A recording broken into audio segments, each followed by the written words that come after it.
Okay yan, so magandang araw sa inyong lahat. So ito yung ating third episode dito sa ating Bicolandia episodes. Ayan, kasama natin si Boss Dennis. Si Boss Dennis ang owner na itong Chess Camari, no? Sir, kwentuhan mo naman kami about sa unit mo.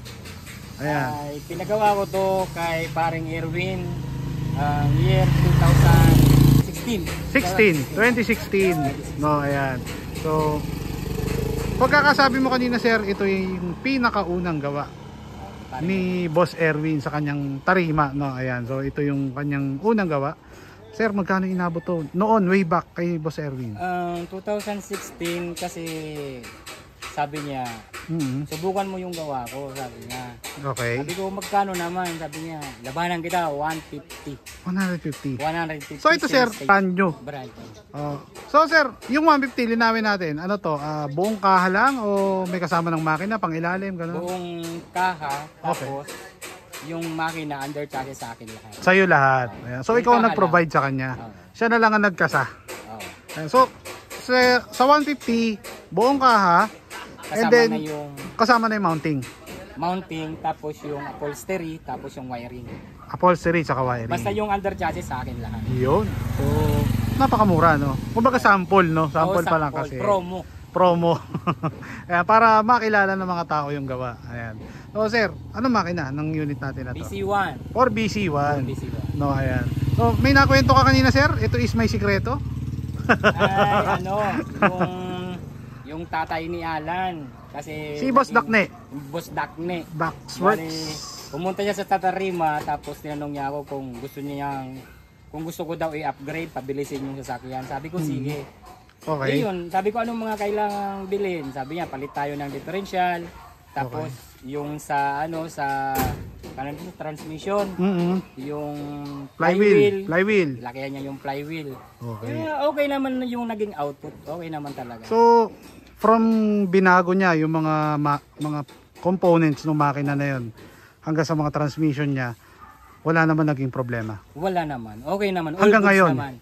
Hanggang ngayon, all goods. Hanggang ngayon. Ayan. So, napaka-solid kasi magkasa talaga niya ni Boss Dax, eh, no? Ayan. So, sir, ilang seater tong unit natin?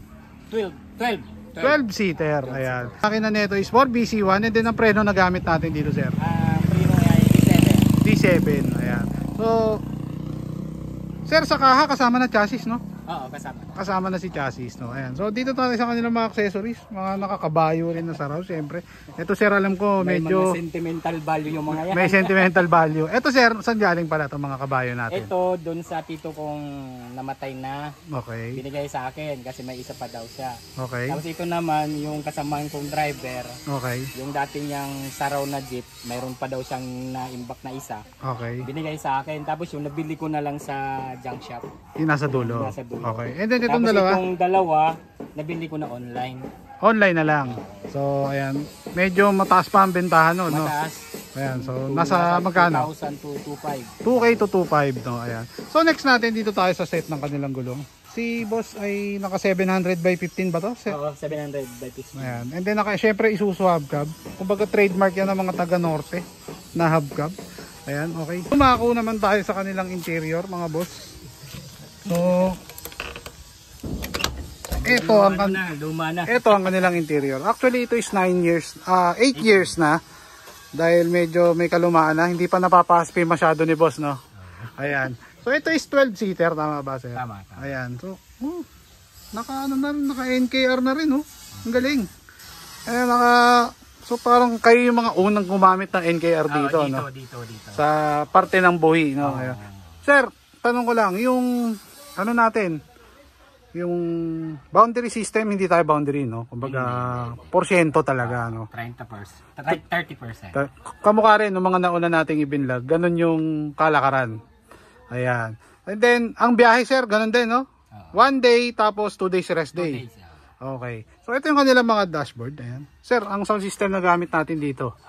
Targa yung tapos... Subwoofer Targa din. Okay. Ang subwoofer natin is Targa. Ang Targa natin na subwoofer, DGs. DGs. And then ito yung ampli. Ayan. And then rin si sir. Ito, sir, naangat. Ay, di na, pinix ko na. Pinix mo na. Kasi nilipad noon ng Baguio. Sabi ko, i-fix ko na lang. Kaya nakwento mo kanina, sir, ito is parang natumba. Natumba to, tinaob ng bagyo nung 2020. 2020, ayan. So, parang talagang tinihaya ng bagyo. Oo. Paano natin nagawang ibalik, sir? Ano, binuhat natin unti-unti yung mga kasama. Gano'n? Pinagtulungan. Nag-rent muna ako ng boom, tapos di kinaya ng boom. Okay. Pinagtulong-tulungan na lang namin para maano lang siya. Oo. Para maibalik sa dati. Maibalik sa dati. Maitayo. Ayan. Pero pagkatayo niya, umandar pa rin siya. All goods pa rin. kahit mga 2 days ata yung tumaob na siya. Hinayaan ko lang kasi wala pang madaanan dito kasi yung mga puno, mga tumba. So bali 2 araw siya nakatihaya. Oo. Hindi pa available, hindi pa passable yung mga ano dito, yung dadaanan. Kaya umabot ng 2 days bago siya na itayo. Bago na itayo, no? Pagkatayo niya, trinay kong pinandar, umandar din siya. Umandar naman. Okay naman. So ganun katibay ang ating traditional jeepney, di ba? Unlike do sa mga iba na pag tumaob kasa na ang susunod, di ba? Hindi mo na makapaandar. Sir, sa mounting, ito yung nag-mounting si Paring Erwin. Boss Erwin na rin ang nag-mounting. Lahat yan. So, ito pala, pinakaunang gawa ni Boss Erwin dito. Okay. Okay, sir, dumako naman tayo dito sa isang unit mo. Ayan. Ito, sir, ano naman istorya nito? Ito, dating, private naman siya. Tapos, ang luma na, ngayon, sabi ko kay Paring Erwin, sabi ko remodel natin. Okay. Kaya ito na yung naging output doon sa remodel ni Paring Erwin. Sir, anong gawa pala to dati? Nung luma pa? Star Series. Star Series. Gawang South din siya, no? Gawang Bicol din. Bicol. Ayan. And then ginawa mo na lang, pina-remodel mo yung muka. And then yung mga may parts na bulok, pinagpapalitan nyo na lang. Tapos pinapinturahan ko kay Paring Erwin. Ayun. Sir, magkano naman inabot to kay Boss Erwin? Basta yung sa labor, kasi sa akin yung materials. Yung labor, ang hingin niya sa akin is 80. So, ang pinalitan dito is yung buong muka, fender, hood, bumper, running board, okay. Tapos, sinepa sa taas. Yan. Hindi, ano na yan eh. Yan yung stock. Stock na Ayan yung stock, okay. Kasi marami din stainless na dito. Okay. Halos siguro mga 50% na rin yung pinay-stainless. Ayan. Ito lang yung... So, ayan. And then, shortpet, palikpik, yan. yung pinto. Ayan. Kasama yan sa 80. Ayan. O, sir, ikaw naman, sa part mo naman, sa side mo, magkano naman na nagastos mo na materyales? Kung lahat-lahat, pati mga accessories, lahat pati yung sa labor, nasa 200 plus. Sa 200 din. 200 plus. Kasama na yung labor doon. Kasama na sa 200. So parang pumapatak 80 yung labor, 120 yung Pwede. 120 yung materials. Kasi kasama na yung mga gulong. Okay. So naka-compute na yun doon, kasama na. Sir, ano makina nang gamit natin na to? BA1. For BA1 naman to. Ito sir, private naman. Private. Ayan. So next natin, ito syempre naka-grill siya na pang society. And then sir, ito Germany ba to? Germany yan. Uy, pwede mo ma-soundcheck yan, sir? Sige. Marinig natin kung anong tunog ng Germany dito sa Bicol. Pares lang. Ayan.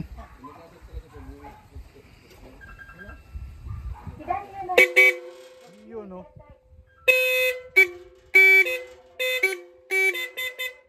Okay. So, sir, sino pala nagtotono niyan? Si Alan. Boss Alan. Boss Alan Valenzuela, no? Ayan. And then syempre naka-bull wave na amang. Bull wave. Kay yan, Amang. Amang, no? Ayan. Valenzuela. Napaka-solid ng pagkakada. Ito sir, magkano score natin kay Boss Amang niyan? 5K. 5K. Ayan. So, pinaship pa rito sir o doon mo na binili? Valenzuela. Dala na ni Paring Erwin. Dala niya. Dala na, okay. Tumako naman tayo sa kanilang interior, no? So, mga jeep dito ay ayaw talaga sa NKR shifter, no, mga boss. Kumbaga sir, para sa akin mas prente kasi gamitin no. Kumbaga hindi siya ganun kahirap ikasa, no. Unlike nung naka-Ariola, wala, minsan matigas. Minsan hindi pumapasok no. Ayan, mas maganda talaga kable, no. And then naka-Hyundai siya na manibela. Ito, linis yung dashboard nyo. Nice. And then ilang seater pala tong unit na to, sir? 10. Ito naman is 10-seater. Ayan. Sir, yung kisame natin. Di pa tapos, parang Erwin gumawa okay. So, bali, to be continued. To be continued. Ayan, upholstery na lang ang kulang. So, kaya ganyan ang itsura niya mga boss. Lalagyan pa siya ng leather, parang leather, no? Ayan. Okay, and then syempre naka-single seater, oh. Ayan, oh. Dalawang single seater. And then crystal shift knob, syempre. Ayan. O sir, ito is pwedeng pang-arkilahan naman. Pwede naman. Ayan. Okay. Ako naman tayo dito sa isang unit ni sir. Ayan. So, sir, ito naman, ano storya naman ito? Ito, ginawa ni paring Erwin 2016 din, kaso mas nauna yung isa. Yung nasa likod? Pangalawa to sa ginawa ni paring Erwin. Okay. So, ito is ilang seater naman to? 13. 13. Ito, ano sir? Anong jeep to dati? Anong gawa? Amante. Amante. Pero Tresya na siya nun? O hinabaan? Hinabaan. Okay. Ano makina ang gamit natin sir? Pangalan nito? 32. Ford D32. Puso. Puso. Ayan. So, kamusta naman to sa diesel consumption sir? Mas tipid nga siya. Mas tipid siya? Oh, sobrang tipid compare ko dun sa BG1. Sa kasi BD1. siyempre, kailangan yung i-birit muna kasi mga high speed yun. Ito, saka maliit yung BC1 compare mo sa 32. Mas malaki yung 32. Ganun. Oh. Pero, mas tipid siya. Kumbaga sir, sa 4D32 o 4BE1, alin mas matipid para sa'yo kung sakali? Or BC2 kung sakali? Mas tipid daw to eh. Yan, okay. 32 eh. Kasi So, when it comes to maintenance sir, kamusta? sa maintenance naman, okay naman si Puso eh. Hindi siya ganun lakas. Kasi yung mga gear niya, alam naman natin yung mga gear ng Puso compare sa iyo. Pang matagalan talaga. Matagalan. Ayan. And then, eto sir, magkano naman inabot kay Boss Erwin yung pagpaparepair natin?